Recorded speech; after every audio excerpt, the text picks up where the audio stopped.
প্ৰিয়ংকা গান্ধী ডাঙৰীয়ানী ইতিমধ্যে আমাৰ সদনৰ ভিতৰত আমাক জনাইছে যে তেওঁ অসমলৈ আহিবলৈ বিচাৰে, অসমৰ মানুহৰ লগত লগ পাবলৈ বিচাৰে। যোৱাবাৰ তেওঁ যেতিয়া আহিছিল, ধুবুৰীলৈ গৈছিল, তাত তেওঁ কথা দিছিল যে তেওঁ আকৌ যাবলৈ বিচাৰে, যে যদি ধুবুৰীত আমাৰ কংগ্ৰেছৰ জয় হয় তেওঁ আকৌ ঘূৰি আহিব। তাৰ আগতে তেওঁ আমাৰ তেজপুৰ অঞ্চলত বাগানৰ শ্ৰমিকসকলক লগ পাইছিল। তো যেতিয়াই তেখেত আহিছিল, প্ৰত্যেকবাৰ এটা মধুৰ সম্পৰ্ক লৈ, এটা মধুৰ স্মৃতি লৈ তেওঁ উভতি গ'ল, আৰু সেইকাৰণে আকৌ তেওঁ ঘূৰি আহিবলৈ বিচাৰে। এনেদৰে আপোনালোকে পৰৱৰ্তী দিনত দেখা পাব যে আমাৰ সম্পূৰ্ণ ৰাষ্ট্ৰীয় পৰ্যায়ৰ নেতৃবৃন্দসকল, নেতাসকল অসমলৈ আহি আমাৰ দলটোক সাহস প্ৰদান কৰিব, আমাৰ ৰাইজৰ লগত মত বিনিময় কৰিব, ৰাইজক সাহস প্ৰদান কৰিব। আৰু ইয়াত যে অত্যাচাৰ চলাই আছে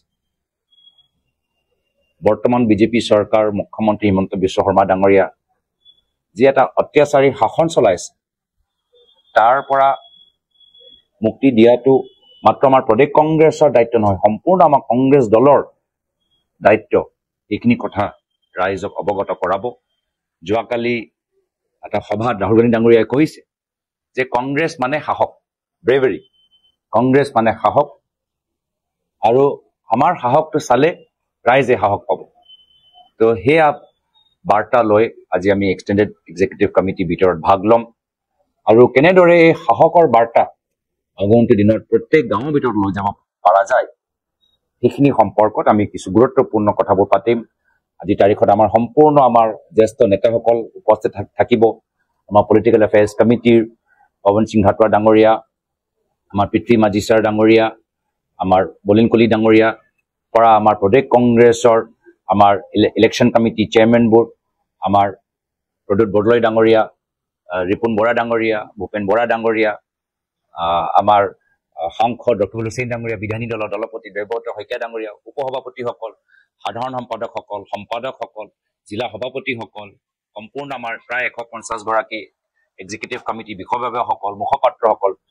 তো আজি এটা গুৰুত্বপূৰ্ণ সভা, আৰু এই সভা পৰা আমাৰ কিছু অহা 2 মাহৰ কাৰ্যসূচী আমি তৈয়াৰ কৰোঁ।